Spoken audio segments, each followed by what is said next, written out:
up, y'all? It's your girl, Bougie Candy, and I want to thank y'all so much for tuning in and plugging in to Women Unplugged. Yes. I'm Penny Maud, Penny for your thoughts, a.k.a. Annie Oakley with the pen. Okay, and I'm your girl, Lavina J. I got the news, I got the tea, whatever you need. Y'all go follow us on Instagram, Facebook, and Twitter at WomenUnplugged_.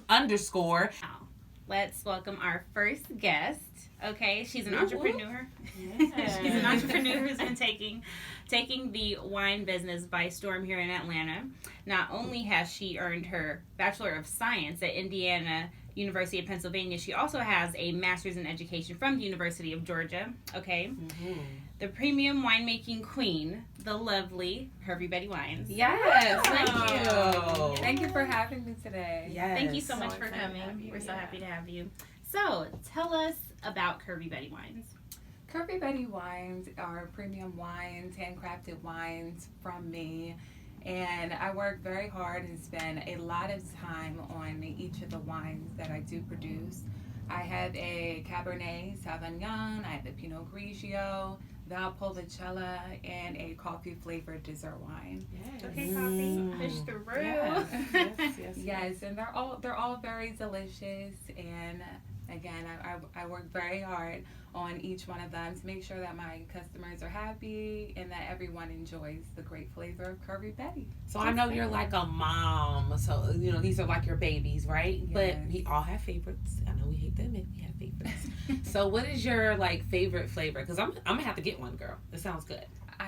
Thank you. Mm-hmm. But my favorite would be the Valpolicella. Mm-hmm. The grape puree is from Italy, a vineyard in Italy, and it's a red blend. Yes. And I really like a red blend because it's not too structured. It's a little bit lighter in taste, and it has a little hint of sweet to it.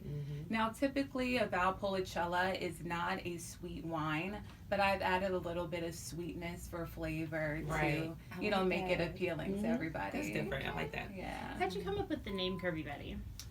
Everyone asked me that. But I came up with the name mostly because of the women in my family. They're all very voluptuous, very curvy, Okay. very That's curvy. fabulous. Yes, for the women. curves. Okay. Yes, and I really wanted to appeal to every woman, every individual, and just embrace the curviness. And Betty is an attractive woman. That's the definition of a Betty. Just an attractive woman, very sexy, poised, and that is how the women in my family are, and that is how all of you great women are. So Yes. I wanted to make a name that embodied that. Yes. Very Okay. classy, very sassy. I like it. That's awesome. So what made you want to get into the wine industry? How did you start your business? I started my business, actually, I did not know exactly how I was going to start it, but I woke up one morning and I decided that I wanted to create a name for myself, a brand that could reach out to, a multitude of people and a multitude of people that like wine drinkers, wine connoisseurs. And in the Curvy Betty collection, there are various different flavors and various different kinds. So in there, you'll find something that you enjoy. And that's really what I was getting That's at. amazing. Did you, when you started, how many black women did you know personally in the wine industry? I really didn't know any. Yeah, I really didn't know too many black winemakers. But, when I came down to Atlanta, I've seen so many, going to City Winery, seeing the Women in Wine event, and seeing so many great positive women that are actually in wine. Wow. So that was very encouraging to see. Everybody just been so supportive, especially, in Atlanta and in my hometown, Philadelphia as well. Yeah. So what's your winemaking process?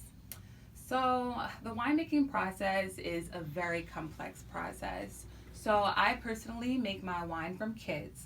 So I choose where I want the grape puree to come from, and then it gets shipped over here. So first I start with the fermentation process, and that's when the yeast clings on to the sugar to make kind of the alcohol volume.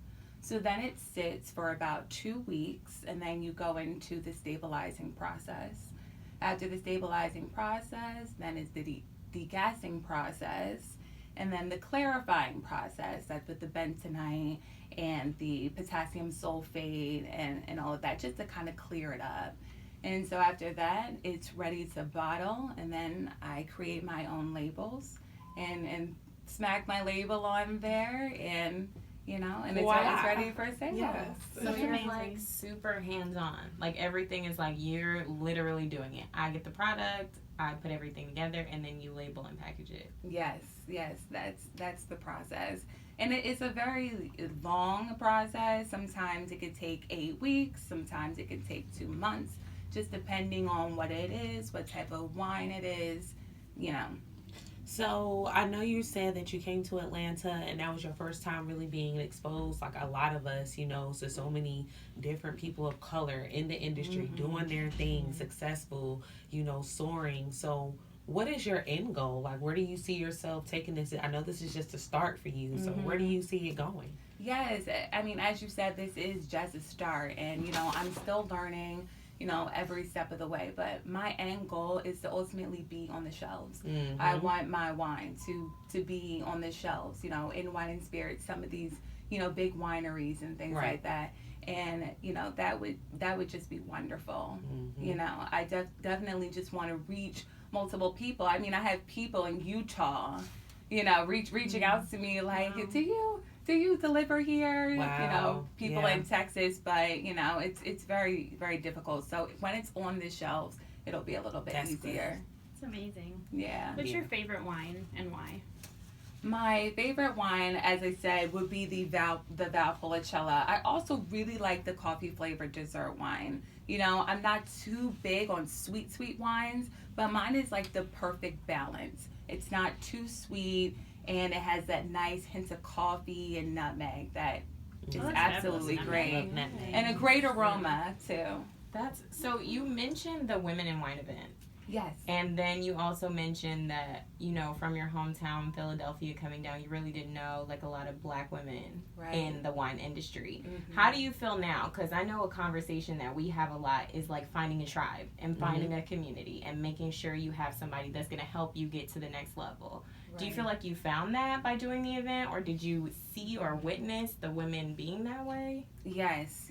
The women down here are very supportive. I mean, all of you ladies, everybody at the event have just been absolutely wonderful, reaching out to me, asking me if I want to be a part of events, asking me if I want to be a vendor at their events or sponsor. And so many doors have opened, and God has really created so many great opportunities for me. Amen. I love it. Yes. What would you say has been your biggest lesson as both a business owner and a winemaker? I would say that my biggest lesson is to not let fear hold you back. Wow. Yes.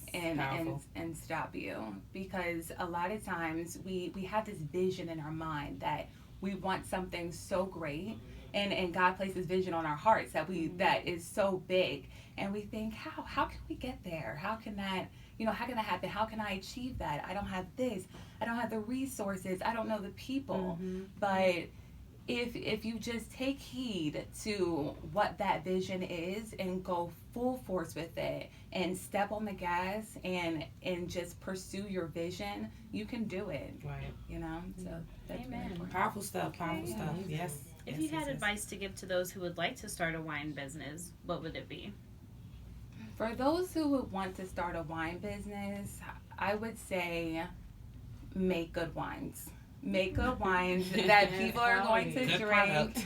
Make good product that is quality, that's not going to give people hangovers in the morning.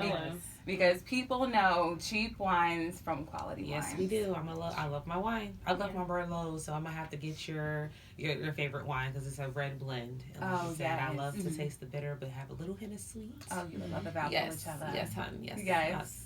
Say it again, Valpolicella. Yes, Valpolicella. When I tell people that, I want to make sure I say it right. Yes, it's Valpolicella. So what's next for Curvy Betty? What's next for Curvy Betty? So I do independent consultations. I also do webinars as well. I have an emailing list coming out, so I want everyone to join that and sign up for that. I am doing winemaking workshops. Oh yeah, gotta come to wow. that. Gotta come to that. Yes. Yes. Yes. That's amazing. Yes. So, you know, I can teach other women, you know, how to make their own wines, and, you know, that it can be fun, and, you know, it doesn't have to be tedious or anything, but that it could be a good time, affordable and everything like that. And I just want to help women do that. I love that. Absolutely Yes. love that. So how can we reach you? CurvyBettyWines.com. And my handle on Instagram is at Curvy_Betty_wines. That's Amazing. good. Yes. Make sure you guys check her out Yes. on Absolutely. Instagram. And the next time you're thinking about getting in the mood, make sure Hello. you go ahead and hit up girl Curvy Betty for some good wine. For some good wine. Yes. Oh, and I'm on We Buy Black now. We're on We Buy Black. Yeah. Oh, so I gotta look my up- I products gotta are get on that. there as well. So make Yeah. sure. Supporting Go Black-owned there. businesses, all 2020 and All beyond. right. Hello. Yes, yes, yes. Curvy Betty, thank you so much for joining Oh, us and thank being you. our first guest on our first Oh my episode. gosh. Yes. It means so much. Absolutely. Thank you. Thank you so much for having me. Thank you for making time. Yes, of Thank course. you.